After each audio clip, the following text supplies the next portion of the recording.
Bienvenidos a esta exploración. Hoy tenemos en la mesa un libro que busca revivir una práctica muy antigua para el día a día.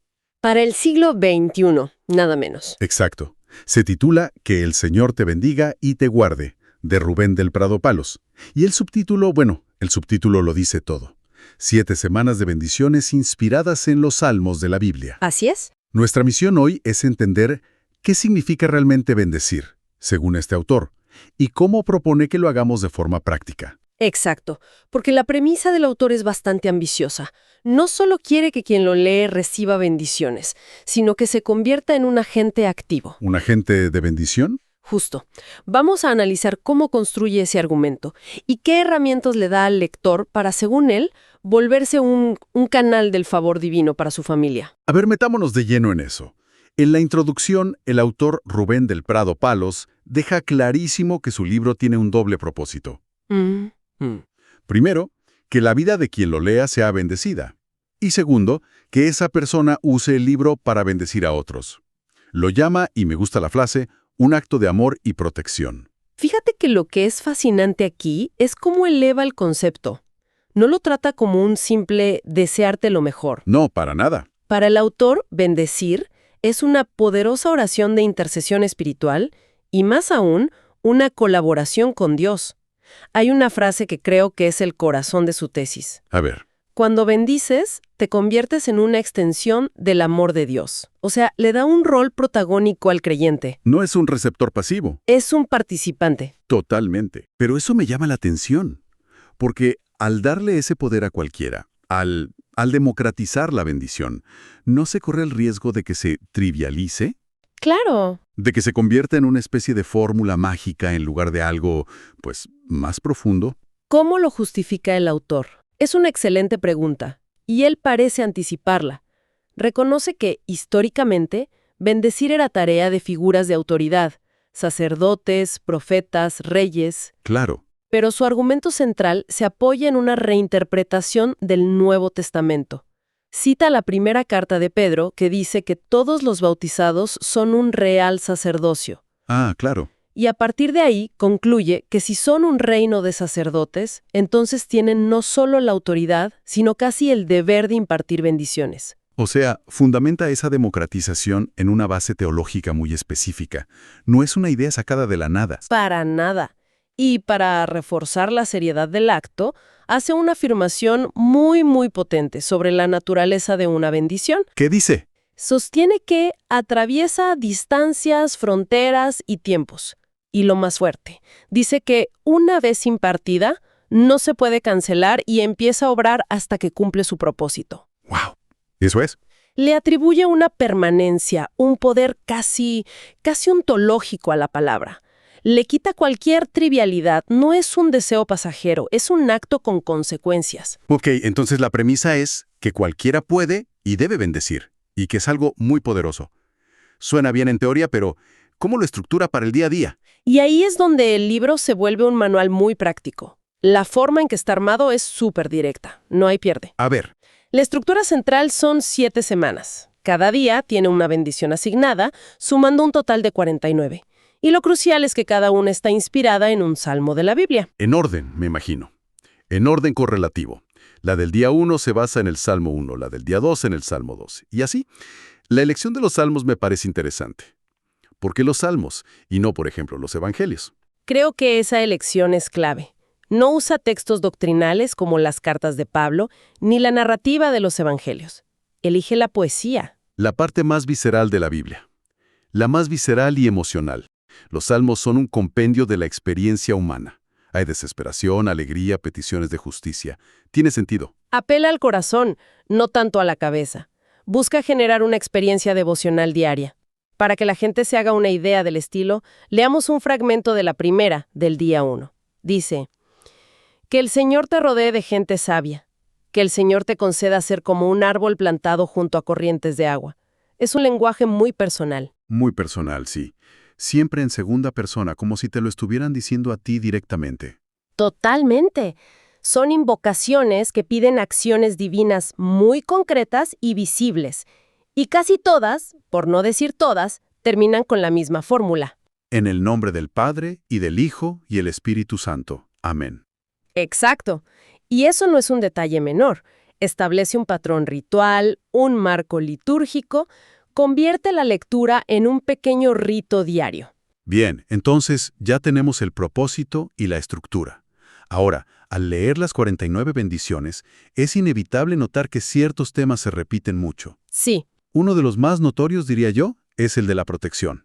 Protección contra la adversidad y, de forma muy explícita, contra los enemigos. sí, es un tema muy presente y muy directo, que de nuevo refleja el tono de muchos salmos. Claro. Por ejemplo, la bendición número 3 pide algo general, que el Señor sea tu escudo protector. Pero a medida que avanzas, el lenguaje se intensifica, se pone más fuerte, mucho más.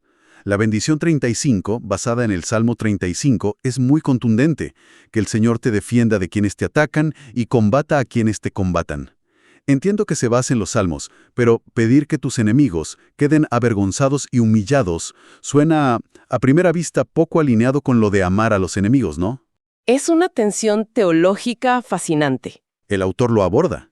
No directamente, pero lo que hace es ser extremadamente fiel a su fuente. Y aquí entramos en el tema de los llamados salmos de imprecación. Ah, ¿los que piden el mal para los enemigos? Exacto. Son una parte incómoda de la Biblia para muchos. El autor no los suaviza, no los ignora. Importa ese clamor crudo por justicia. Es una decisión interesante. O sea que el IMR no le huye a esa parte más dura de la experiencia humana. No es solo un manual de pensamientos positivos. Exactamente. No es un libro de soluciones fáciles. Refleja la complejidad de la fuente original. Pero para que no pensemos que todo es conflicto, hay un contrapeso temático muy fuerte. Claro, y ese es el otro gran pilar, el bienestar emocional, la sanación interior. Muchísimo. Hay muchísimas bendiciones enfocadas en el consuelo, la esperanza, la restauración. Un ejemplo claro, la bendición número 13. Que Dios ponga un alto a la tristeza de tu alma, que Dios limpie tus lágrimas y la alegría vuelva a ti. O la número 30, que es muy poética, que convierta tu lamento en danza. Te quite la ropa de luto y te vista de alegría. Estas bendiciones abordan necesidades humanas universales, el consuelo en el dolor, la esperanza. Y algunas van incluso más allá, conectando lo espiritual con lo físico y emocional de una forma muy integrada. Totalmente. La bendición 32, por ejemplo, pide ser librado de toda atadura, opresión, enfermedad, daño o herida que el pecado te haya causado. Fíjate cómo lo vincula todo. Vincula un concepto teológico como el pecado con consecuencias muy tangibles. Presentó la visión holística de la persona, donde lo espiritual impacta todo lo demás. Y cuando parece que el ciclo de 49 días ha terminado, que ya completamos las 7 semanas, el libro nos da una sorpresa. Una sección extra. Sí, una sección llamada Más bendiciones para ti, con un tono un poco distinto. Sí, y aquí el autor cambia de fuente bíblica de manera explícita. Dice que estas bendiciones se inspiran en el momento en que Moisés bendice a las 12 tribus de Israel. Lo que se narra en Deuteronomio. En el capítulo 33 de Deuteronomio, justo antes de morir. Viniendo de los salmos, que son tan personales, pasar a estas bendiciones tribales tan épicas parece un salto grande. ¿Cómo lo justifica? Lo justifica con un movimiento teológico muy clásico. Argumenta que los creyentes de hoy son el nuevo pueblo de Dios y, por lo tanto, herederos espirituales de esas promesas. Establece un puente entre esa historia y el lector de hoy. Exacto. Es una forma de interpretación que ve el Antiguo Testamento como prefiguración del Nuevo. Mencionas que es un movimiento teológico clásico. ¿Tiene un nombre técnico esa forma de interpretar? Sí, se conoce como tipología. Es una lente de lectura bíblica que ve eventos o personas del Antiguo Testamento como tipos o prototipos. Que encuentran su cumplimiento después. Exacto, su cumplimiento o su análogo en el Nuevo Testamento o en la vida de la Iglesia. A ver, expliquemos eso un poco. Es como decir que Moisés bendiciendo a las tribus es un adelanto de lo que los creyentes pueden hacer ahora. Exactamente esa es la idea. Es una forma de leer la Biblia como una narrativa unificada. El autor le está diciendo al lector, esa bendición para la tribu de José no es solo una anécdota histórica, es un modelo, un tipo de la bendición que Dios tiene para tu trabajo hoy. Hace que esas promesas antiguas se sientan vigentes, aplicables. Totalmente. Y el tono de estas bendiciones de Deuteronomio sí que cambia. Se vuelven más específicas y a menudo mucho más materiales. Muchísimo más. Se nombra a las tribus como modelos. Por ejemplo, que el Señor te bendiga como a Benjamín, que seas el amado del Señor. O la de José, que pide bendiciones muy tangibles. ¿Cómo cuáles? Pide que bendiga tu trabajo y tus empresas con el rocío del cielo y abundantes aguas de prosperidad. Claro, ya no es solo sanación interior, aquí se habla de éxito, de expansión. Hay una que pide ensanchar territorios como Agad. O tener la fuerza de un león como Adán. Precisamente, estas bendiciones finales se centran mucho en la prosperidad material, el éxito social, la fortaleza. Complementa la primera parte. Exacto. Añade una dimensión de bienestar terrenal que complementa las bendiciones más espirituales de los salmos. Ofrece un panorama más completo de una vida bendecida. Entonces, recapitulando, lo que tenemos aquí es, en esencia, un manual de entrenamiento espiritual. Sí, una guía muy estructurada. Una guía de 49 días más un extra para ejercer el acto de bendecer.